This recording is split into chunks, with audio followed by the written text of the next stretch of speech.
Becoming a licensed therapist in Malaysia. Let's talk about it.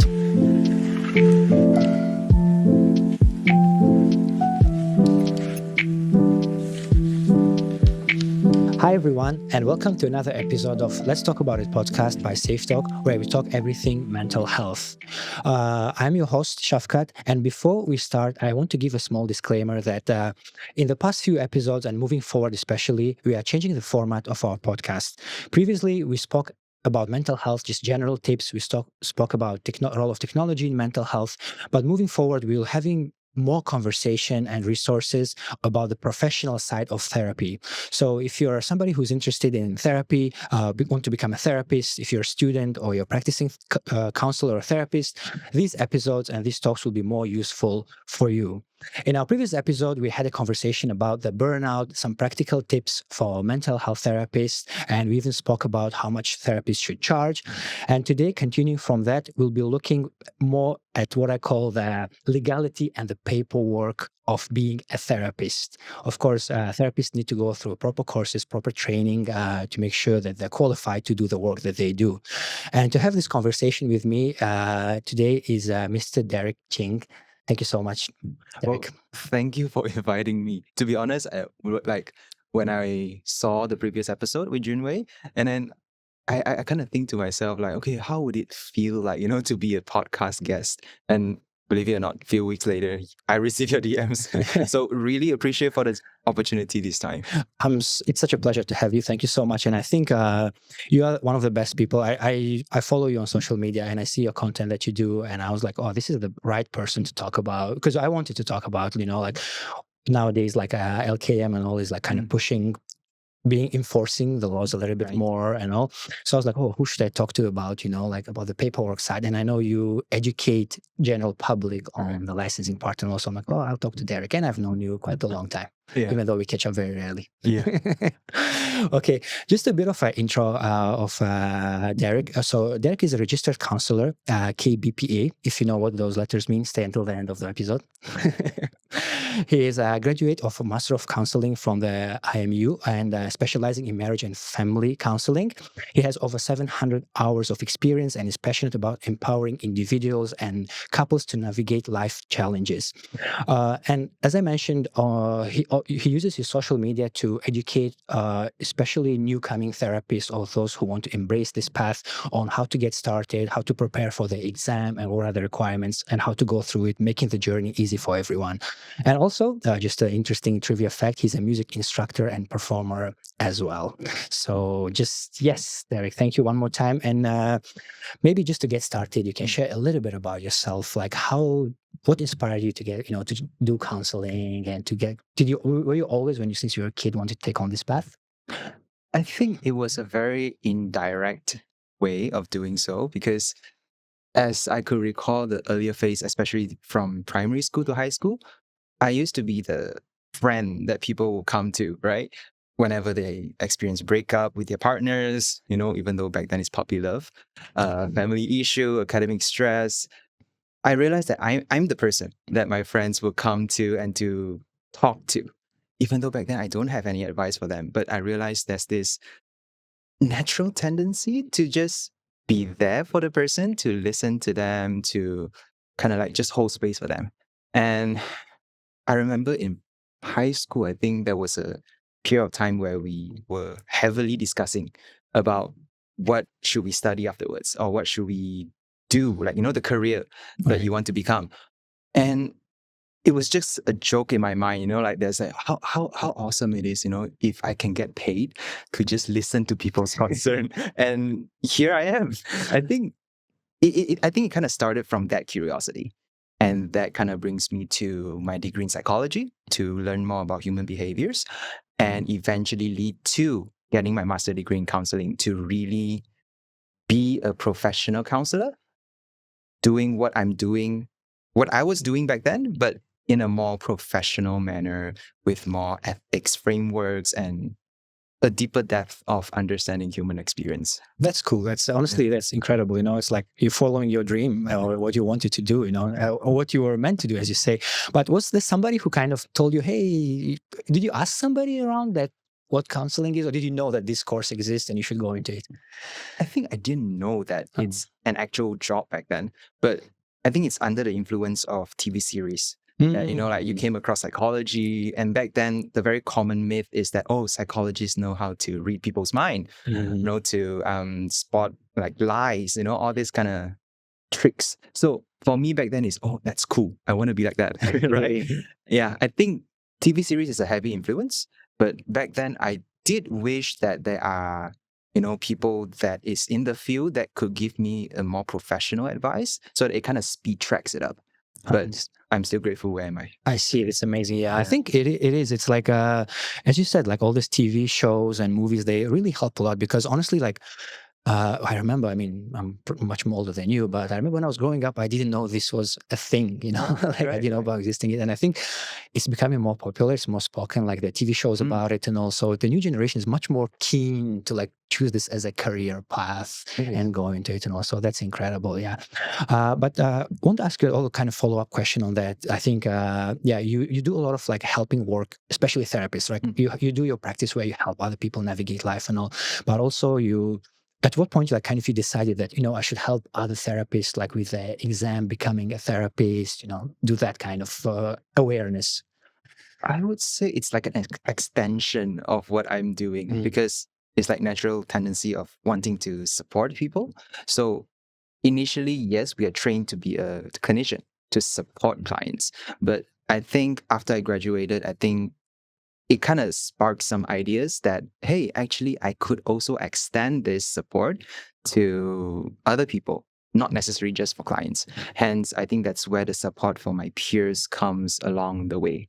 And I think throughout the program, there is also, I think I'm very fortunate in a sense that my program actually, I met a lot of very close peers that it's I think it's a very common thing for us to support each other, like a very strong peer support in my program. Hence, I think that kind of make it like a norm, I would say, to support my peers whenever they have challenges or questions that, we can just discuss together.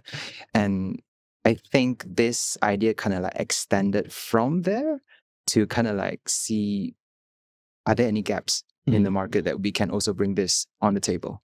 I understand. And just from your own experience, like when you were studying and graduating, like what you're teaching right now, did you feel like you are facing these challenges? This challenge, the solution that you're trying to provide, is it come from your own challenges and the peers that you saw, or is it, how did you come? Yeah, definitely. It comes from my own challenge, no doubt. Especially when it like for the KBPA prepping thingy, I was lost when I was applying for that. Even though I have my lovely lecturers, my peers, my seniors to seek advice from, but I find a lot of valuable informations are mostly transferred through word of mouth. Like yes, even though there's an official guidelines of how to go about it, but it's not very detailed in a way. Hence, but now it's better, much better. I think LKM has improved their system. It's just that back then I felt lost. And I thought to myself, like, why isn't there an option to make this easier? And with that thought, I think it kind of makes the thought also for following that, also another thought that what if my junior asked me the same question I asked my senior next time? And how am I supposed to answer them? And I think that thought kind of prompted my documentation journey of really documenting how I apply all this so that I'm prepared when my junior asks me next time. Fair enough. No, it's good. It's good. Like I think it's very important because I mean, not only in psychology or therapy for that matter, but a lot of times, like I've even met my friends and all who study one thing and then they change career, and I feel a lot of time it happens because there's so much unpredictability that comes out when you graduate. And I feel like courses like this, I haven't heard at least anybody in my field, let's say IT, doing that. So although there's too many resources online for our case, but I feel like something like this actually could motivate people to kind of, not change path, but rather follow on that path and make it easier for them, and it's really, really incredible that you do that.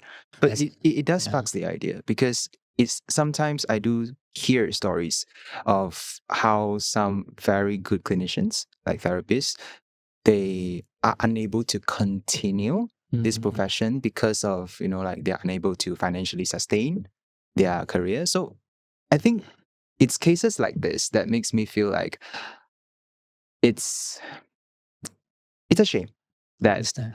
like such things happen. So what if there is a better support for the person or for the entire field, and that could actually encourage more people to come in to join the mental health professions and to build this field in Malaysia. Absolutely, Yeah. that's awesome.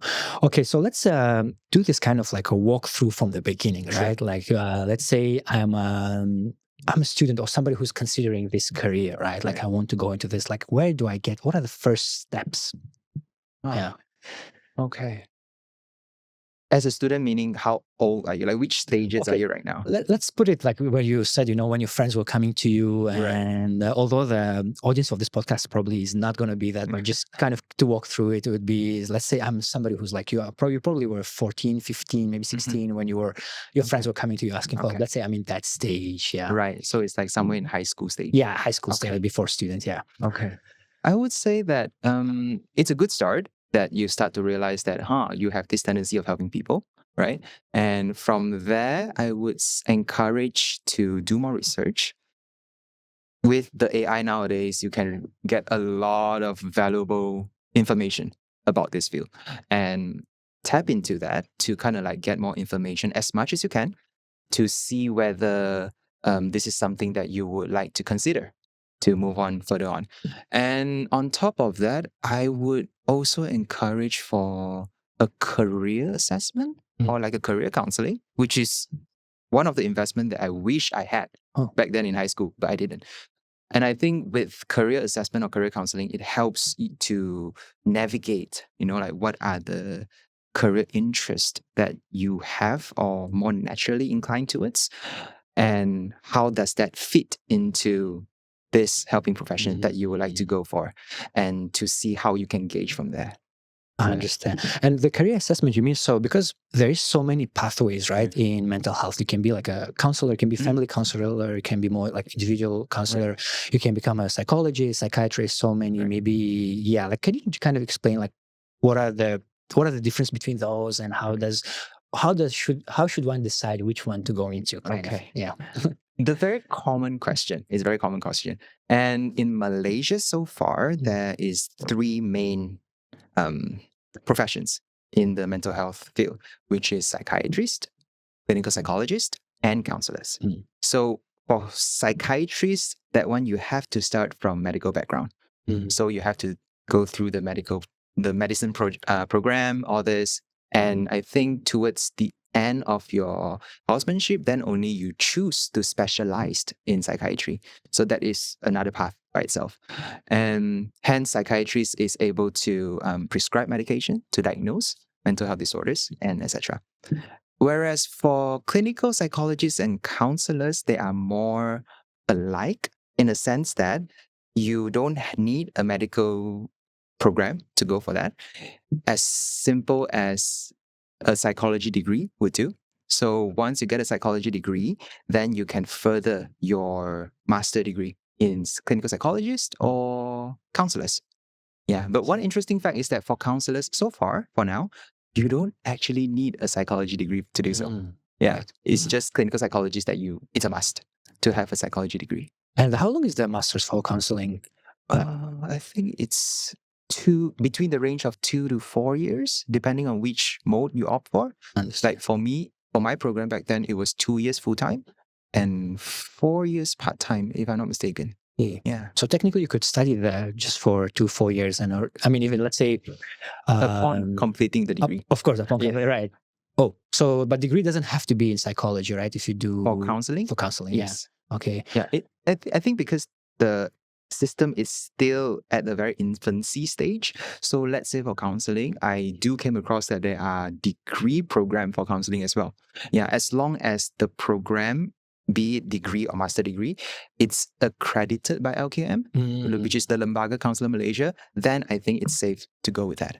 Understand. Okay, okay. That's good, great. Because I feel like, you know, I think I've seen a lot because of my work. I'm also kind of connected with quite a number of therapists, and I can see some of them actually were in a different career path before. They were like in, I don't know, like marketing and IT and all. And then later on, like I've even met this therapist recently who was, if I'm not mistaken, he was probably somewhere mid-50s or something like that, and Right. just finished, graduated from Right. his master, and now transitioning career into counseling. So Yeah. it is really incredible that, this is not like certain careers in life, you got to make a decision when you're 18 before you go to, you didn't do it, kind of, it's a little bit too late already. But I don't know if it's, as you said, like if it's going to be changed in the future or not, but it's incredible that you can kind of transition into this and, can take on this path anytime in life.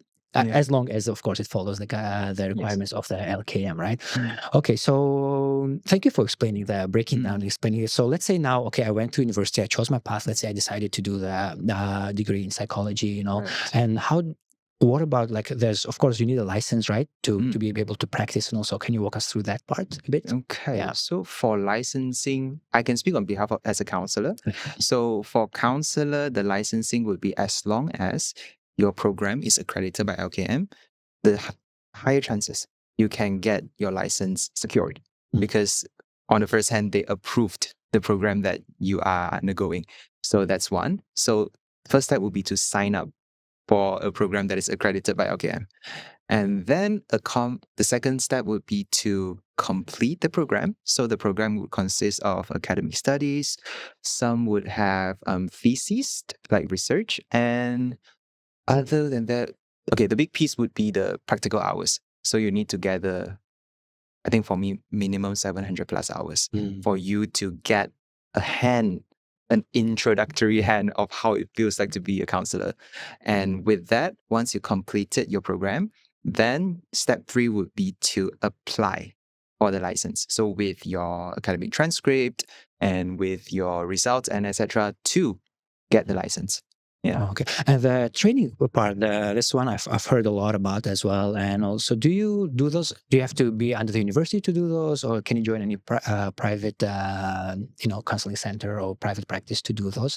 The hours that you need to get the license. Right. Okay. Yeah. So for this one, it breaks down into two phases. So the first phase would be practicum, practical hours. So practicum phase. So for practicum, it's more of internal practicum. So you are collecting your hours within the campus itself, under very close supervision by your lecturers or your supervisors. And then upon completing this, you would be moving on to the next phase, which is the internship phase. So during this phase is where you are encouraged to go outside to gather more practical hours alongside with external supervisor. So I think that's where the difference is. Yeah, practicum is more internal, internship is more external. And how long does it take, let's say, to make the 700 hours, like roughly? I think it took me a year plus. I see. Yeah, I think it really depends on how the program was structured. Like for me, if it's a full-time course, it's 2 years. So meaning for the first year, first year, 2 semester, we will be focusing a lot on academic, like learning the skills and also a lot of self-development, like really know your past, know who you are and why you're on this path to pick up the skills. And only the second year is where we start the practice. So if you're lucky enough, I think within 1 year, you're able to complete it. But given that there's a lot of hiccups here and there, and it may take up more than 1 year. So that's why I think most of the programs, they allow extension for the program itself so that you can complete those hours. I understand. And all these requirements, they come from LKM, right? Yes. It's the Boards of Counselors in Malaysia that does this.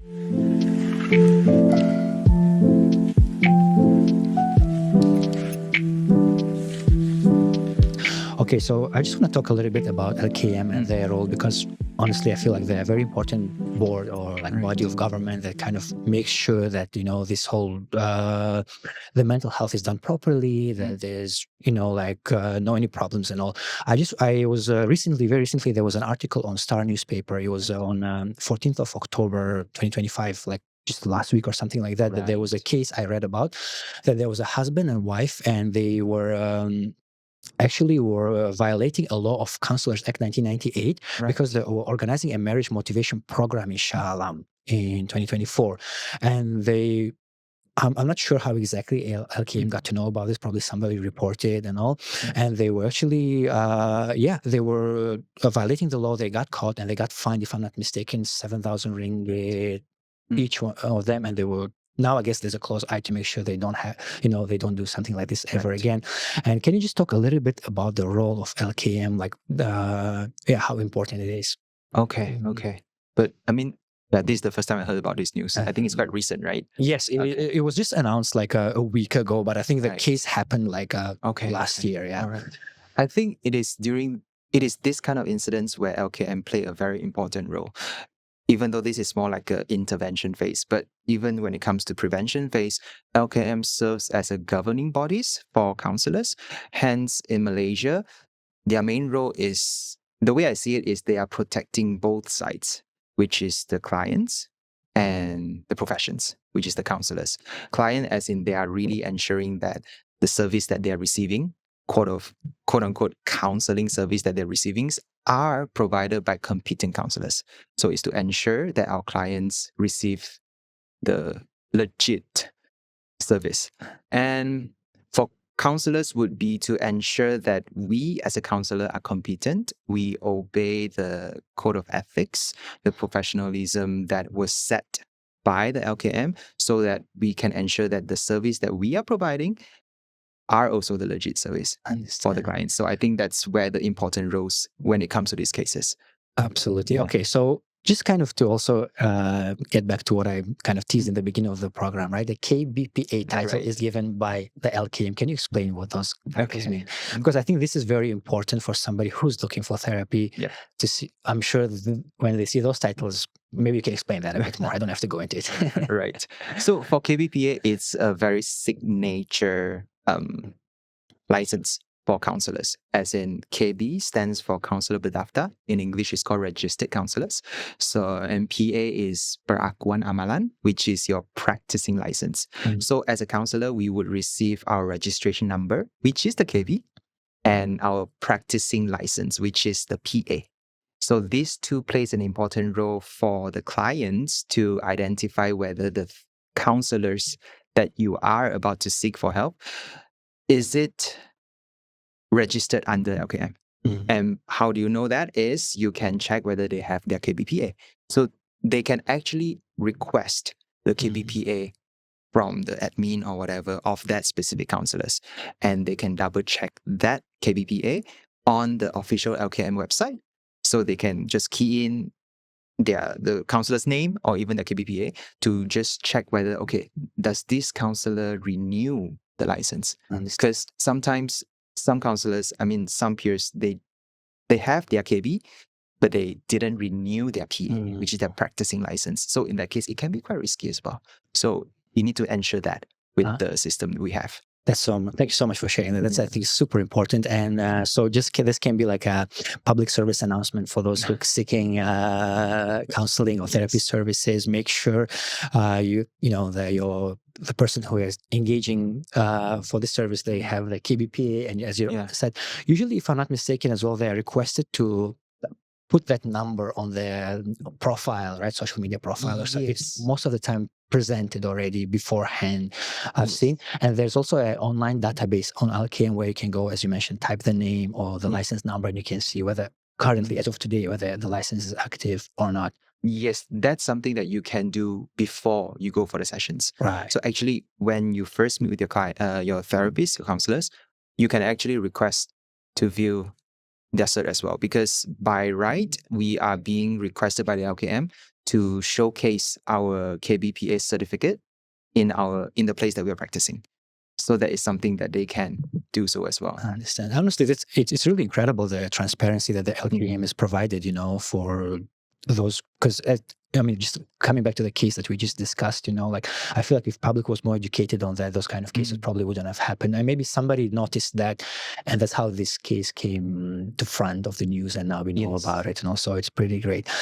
Okay, so I think moving forward, right? I think you also coming back to your social media and how do you educate, the general public on how to go about your license. You also have a program where you educate like practicing counselors, I think, right? If I'm not mistaken, of more professional development program that you Right. have. So until now, we were talking more about somebody who's getting started, somebody who's doing the exam, how to get licensed. But let's say, of course, your peers, as you mentioned, somebody who's kind of already practicing, but they need to keep to renew their license on annual or biannual basis. I'm not Biannual. sure. Biannual, Yes. yeah. And can you just talk a little bit about that, the CPD, you call it, right? Continuous Okay. Professional Development Program. Okay. Yeah. So for the KBPA application, that's the first phase of you stepping into your journey becoming a registered counselors. So upon receiving your KBPA as a counselor ourselves, we need to ensure that we are up to date to the research, the literature, the modality that we are having. Hence, LKM kind of like imposed this CPD system whereby we have to collect a certain number of CPD points, and that can be gathered from attending workshops, attending seminars, or even practicing with your practicing hours and etc. to gather those points so that you can be eligible to renew your 2 years practicing license. So hence, this CPD points is also something that is very important for counselors to maintain your license. And I think this is what Junwei mentioned on the earlier episode, whereby it's also a cost for therapists that they have to bear. Because to be honest, some of the workshops are not cheap. Yeah, it can cost up to a few hundreds or a few K even just to attend certain courses, especially in Malaysia. So I think hence this is where one of the costs as a therapist that you have to bear, which is to ensure that you are up to date with your professional growth and also personal growth. I think it just comes both ways. Absolutely, yeah. I mean, you don't want to just graduate and like, okay, I'm done now. I can practice. Of course, as I feel like applies to every other job as well. You need to kind of constantly grow, improve yourself, and kind of get better at it. And any just kind of curious, any tips or any like guides on how can somebody stay? Some practicing counselor or therapist can stay on top of the CPD, like anything, yeah. You mean as in like how do they keep up with the points? Yeah. Okay. I would say that attending workshop, all this is one way. So let's say if you came across with, because for CPD points, there's a few categories. And I think on my upcoming CPD guides that I'm still drafting, I think it's something that I will share more in that guide itself, because most of the information, official information, are in Malay. So I kind of like, I mean, it was a struggle for me back then to really like go through, okay, what are the hours that I can claim as for CPD points, and what are the activities that can be claimed. So I think for the tips would be to really go through that guide. If you need help, you can always DM me. So to kind of like share more about what are the breakdowns, because I think I will be releasing a free breakdown as well for the followers to know, to have an English version of it, to kind of like know what are the categories that you can claim. And that's number one, the tip, which is to go through the guide to see how you can claim your CBD points and to plan accordingly, because it's quite friendly in a way that within 2 years, you just need to collect like 20 points of the CPD points. So if you average it out, it's like 10 points per year. So it's more of how you gauge with that and plan your practice accordingly. Understand. But don't forget about it, right? Otherwise. Oh, yes. Yes, definitely. Understand. Okay. Yeah. So you were talking about your CPD program, and also you have the KBPA prep kit as well. And you just mentioned that you'll be sharing a little bit about it soon as well. Can you just share a little bit where somebody who's interested to know more about can find those links, or where they can find you? Okay. I think I will. My main channel would be on Instagram, so they can just go to my Instagram, which is at withderek.c. So I think I will share most of the information there on my bio, and there's a link there so they can just click in and check. And I think I'm also planning a scheduling on some of the upcoming content to share more about the CPD points, because I myself, same thing with the licensing procedure. I was lost once I get my license, and I'm like, okay, what's next? Okay, I know that I need to gather the points, but how many points are there? What are the categories that I can claim? And it was confusing. It was confusing, but I really spent, I think, days or weeks to just sit down with that official Malay guideline to really break it down. Okay, so these are the things that I can claim. So I kind of like translate that into a guide. Awesome. That's incredible. So yes, if you don't want to go through that and want to make your life easier, do go to Instagram and find withderek.c to make your life easier. Incredible. Thank you so much. I think it's incredible work that you're doing, educating others, making others' journey easy and all as well. So I just want to kind of talk a little bit about overall the mental health landscape in Malaysia. How do you see it developing? How do you see it going forward? Yeah. I would say that post pandemic, it does help to raise the bar higher, as in, like, more people are talking about it, and more people are courageous enough to kind of like really take that step to seek for help. So I would say, in terms of demand and the demand of therapy, it is rising. It is rising. And especially with the recent series of school cases, Right. right? I think it's also an alarm for our field, the mental health profession field, to really pay attention back to the schools. Because I think most of the time we are, I wouldn't say fixated, but more concentrate on private practice, or, like private centers. But rather than that, when it comes to school setting, is something that is commonly overlooked. Because even those school settings, it's compulsory that, let's say for government school, it's compulsory that they have at least one counselors in the school itself. But most of the time, one counselor isn't enough for the school settings. So I think it's also where, like, upcoming therapists can consider, like, to what extent of school involvements I can be. understand. But from professional side, are there like enough therapists, like to, as you said, the awareness is rising, more people are seeking therapy, but are there enough professionals to kind of match the demand that is as fast as growing, especially with the recent Bandar Utama school case? No. I think it is rising for sure.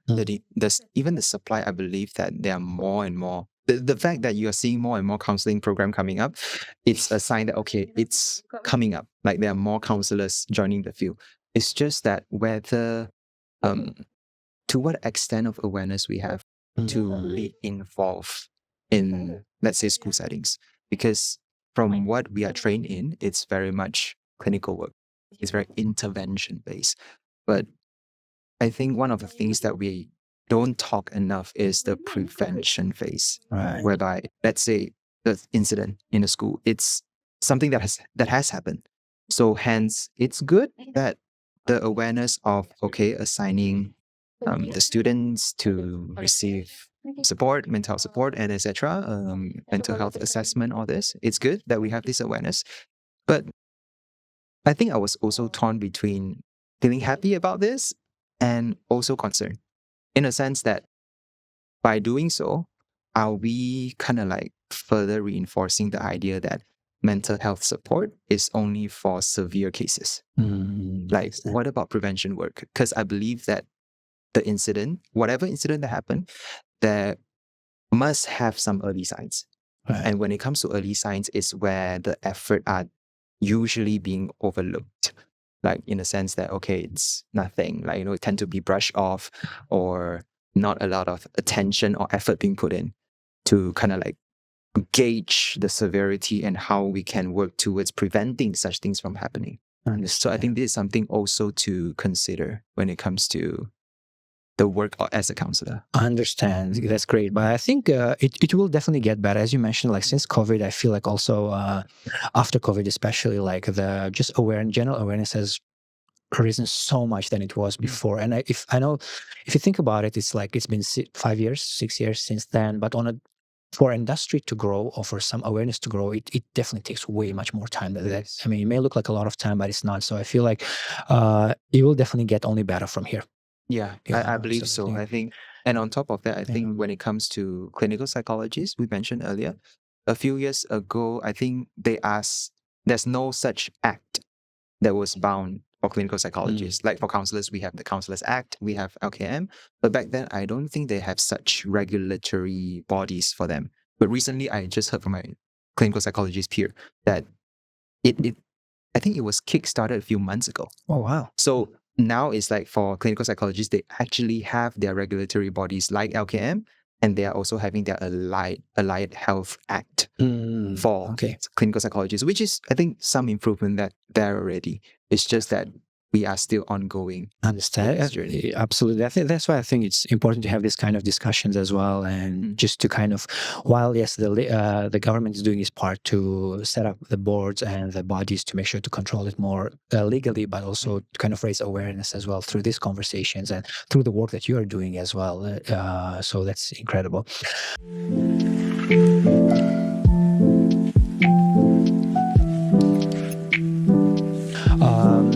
So just want to ask you one more question that we usually ask our guests on the podcast all the time, because we just for those of you who don't know, I'm actually co-founder of SafeTalk, and SafeTalk is a mental health technology company in Malaysia, and we do the podcast, but we primarily focus on technology.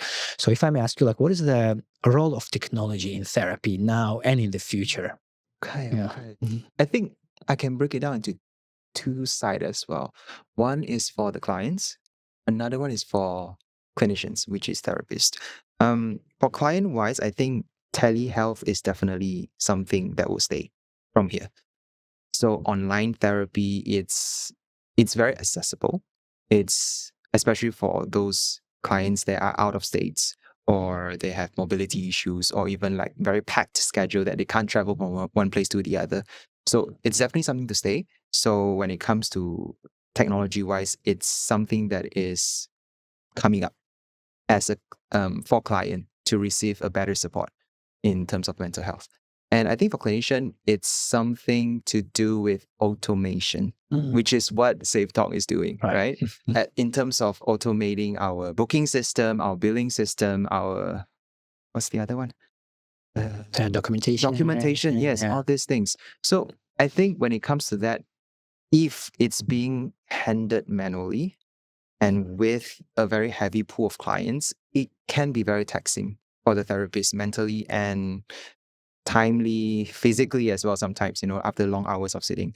And with platforms like SafeTalk, I think it kind of breached the gap in a way that it provides this platform that can help therapists to ease this tension, so that as a therapist myself or my peers, they can actually invest those time and effort, or even mentally effort, to better serve the clients, or even to better propose other things when it comes to prevention work, to kind of like build that mental health field in Malaysia. Absolutely. Thank you so much for that free marketing for us. But yes, that's really our goal. That's what we're trying to do when we started and all, is that we just wanted, because we come from a tech background, I come from a tech background, and we wanted to think like, okay, how can we use technology to make the journey of yourself and your peers much easier? So we closely work with counselors and therapists, and we're like, hey, what can we do to make it, just if you can remove one task from your daily life, so just let us know what it is, and we have the skills to do it. So that's what we usually do. And all. So yeah, that's anyway, thank you so much for sharing your your thoughts on the just industry landscape of Malaysia and how it's going, and especially going into more like the role of AKM and how somebody can prepare for it. Just maybe for the final things, I just want to ask you, like, maybe any top 3 practical tips just for somebody who's getting started, or somebody who's taking on this journey. If you can share any practical advice. Yeah. I think the number one tip would be to be open for personal development or even personal discovery, because I spent a year plus in my program to really explore about myself, to really understand why I do things my way, and to kind of like, it's something like IT, like you understand the system, know where are the bugs are and kind of like see how you can tweak it so that when your program is being presented to the clients, you know when this bug would come out and how can you minimize the risk and provide and maximize the benefit for your clients. So it's the same thing as therapists. We have to understand ourselves as a person in order for us to provide a better service for our clients. So I think that's number one, to really be open and to invest in yourself as a personal level. Number two would be to really continue growing, as in professionally. Because like what you mentioned earlier on, we don't start we don't finish our task upon completing the program. Right. We only start. That's our starting line upon completing the program. So it doesn't mean that once you completed the 2 to 4 years program, you are a competent counselor, or at least it's more of the start of the journey for you to get the pass to enter the market and to really continue building that path down. So yes, continue to invest in your professional self, which is the CPD points. That's where it comes from. Thirdly would be to, let's see. I think at this phase of time, I would say the third point would be to be courageous to innovate and discover, especially when it comes to ways to ensure that our professional career can be sustainable in long term. Because I think for now, there's a lot of emphasis in clinical works, that's for sure. But upon that, how else can a clinician or therapist in a realistic way sustain financially in your career? So it's more of to what extent of breakthrough or discovery that we can innovate out.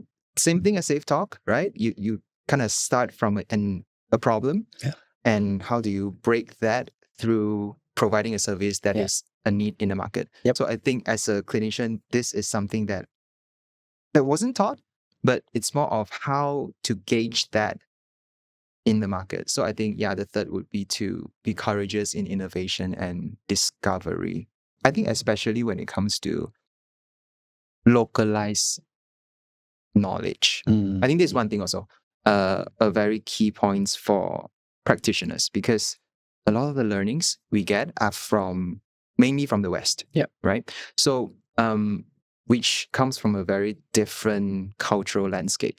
So a lot of times we are taught to just apply whatever that was being taught, but whether or not it's effective, whether or not it's culturally acceptable in Malaysia, especially, that is also a question.